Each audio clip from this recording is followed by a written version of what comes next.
There is a famous experiment in modern psychology. If you drop a frog into boiling water, it jumps out instantly to save its life.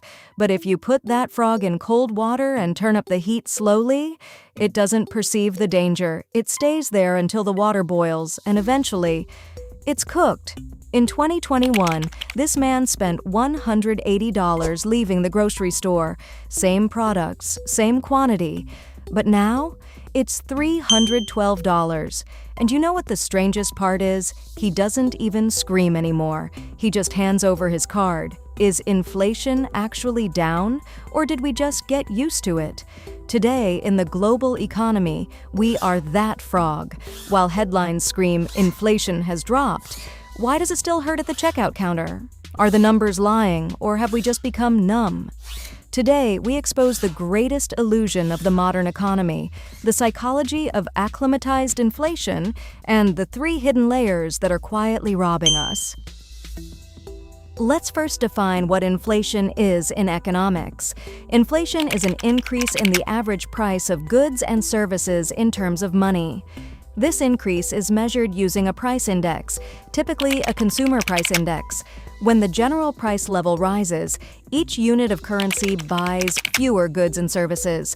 Consequently, inflation corresponds to a reduction in the purchasing power of money. And then let's look at the official numbers. The math is simple. During the pandemic, nations printed money at a frantic pace, which inevitably fueled the record-breaking inflation levels we witnessed in the aftermath.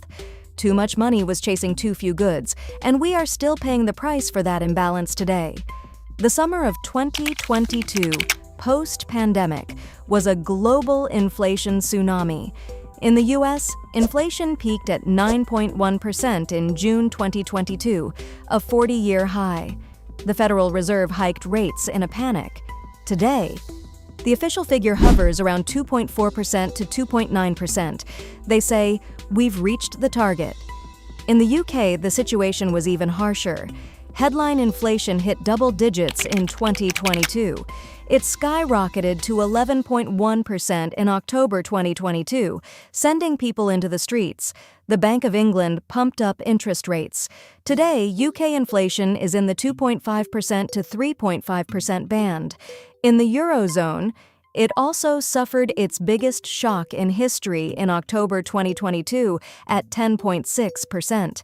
Now, inflation has dropped as low as 1.7%. Now let's go to Asia. In China, during the pandemic in 2020, the inflation rose to 5.4%, then fell.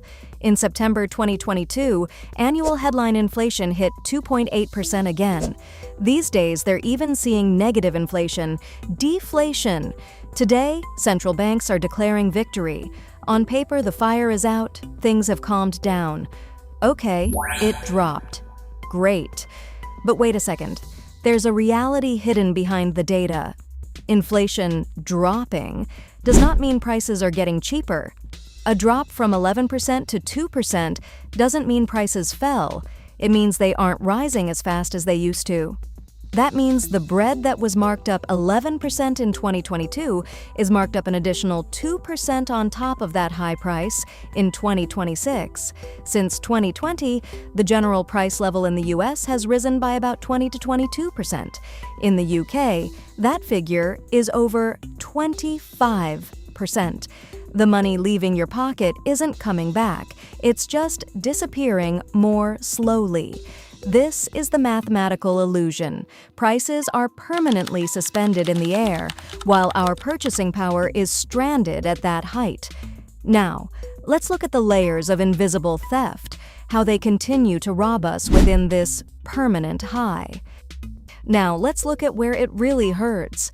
In the U.S., egg prices increased by nearly 200% between 2019 and 2024. A dozen eggs is now $4 to $6. Insane, right? Housing rents rose by an average of 30% plus. In cities like Miami, Austin, and New York, it's much more. Car insurance has jumped over 50% in the last 3 years. You can't afford the insurance, let alone the car. In the UK, food bank usage has tripled in the last 5 years. Trussell Trust reports document this. Energy bills tripled on average between 2021 and 2023.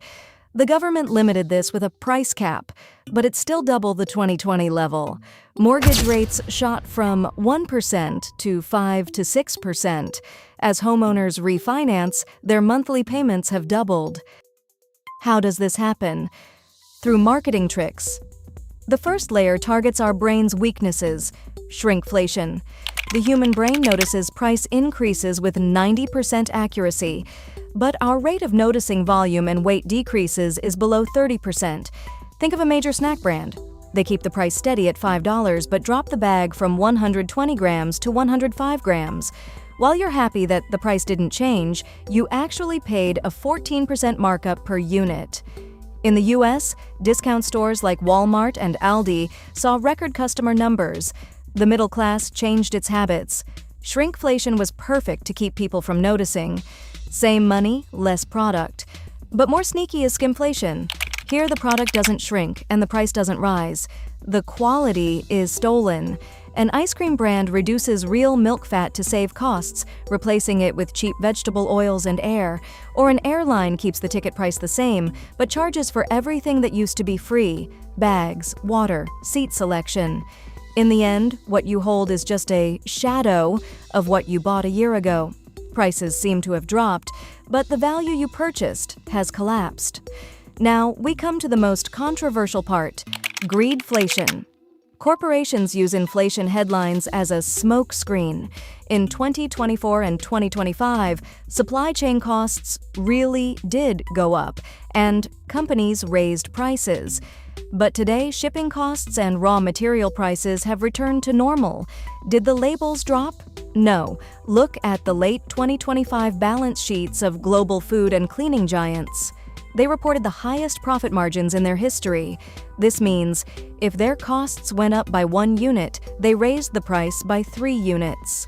They present inflation as an act of God, but it is a conscious transfer of wealth. They are testing your threshold for accepting high prices. Now let's look at the psychological dimension of inflation. Economists call this price level adjustment. But ask the man on the street and the answer is simpler. That's just how it is now. What can you do? Why don't we riot? Why did we get used to it? The answer is in our biology. According to neuroeconomists, spending physical cash activates the insula region of the brain, the physical pain center. Every paper bill leaving the wallet creates a slight sting. But today, Apple Pay, credit cards, and one-click buy buttons have eliminated that pain. Digital money is the anesthetic of inflation. 10 years ago, you could feel a physical connection between the weight of the bags leaving the store and the cash you paid.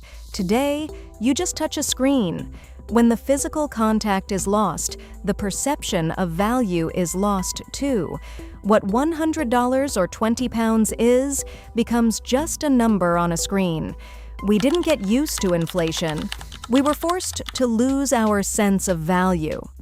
In a YouGov poll in the UK, 67% of participants said they believe prices are now permanent. Expectations have shifted. People stopped fighting. Is this exactly what central banks want? Maybe. Theoretically, when expectations are anchored, inflation comes under control. But in practice, what happens? This is the real question. In the US, nominal wages rose by about 15 to 18% during this process, but prices rose by 20% plus. So real wages are still in negative territory. In the UK, the picture is more complex. At the end of 2023, nominal wage growth began to exceed inflation for the first time. But this doesn't compensate for the lost purchasing power. That gap had already opened long ago. Think of it like this. You gained 25 kilos while your salary was frozen. Then you went on a diet and lost just 2 kilos. Technically, you can say the diet is working, but in the mirror, you're still the same guy. So, what is the result? Did inflation drop? Yes, numerically it did. Did prices return to normal? No, they never did, and they never will. Did we get used to it? Partially, but the line between getting used to it and surrendering is very thin. The real danger is this: Central banks declare victory, politicians say, "We won," but the average American or Brit still feels the same shock leaving the grocery store.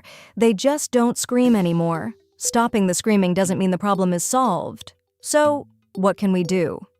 The first step is to admit we are inside the pot. Look at the unit prices, price per gram at the store. Boycott brands that report record profits but lower their quality. And most importantly, wake up from the digital numbness and let spending money hurt you again. Remember, the system expects you to get used to it. We, however, want you to see those unseen realities. What do you think? Did things really get better? Or did you just get used to it? Let us know in the comments.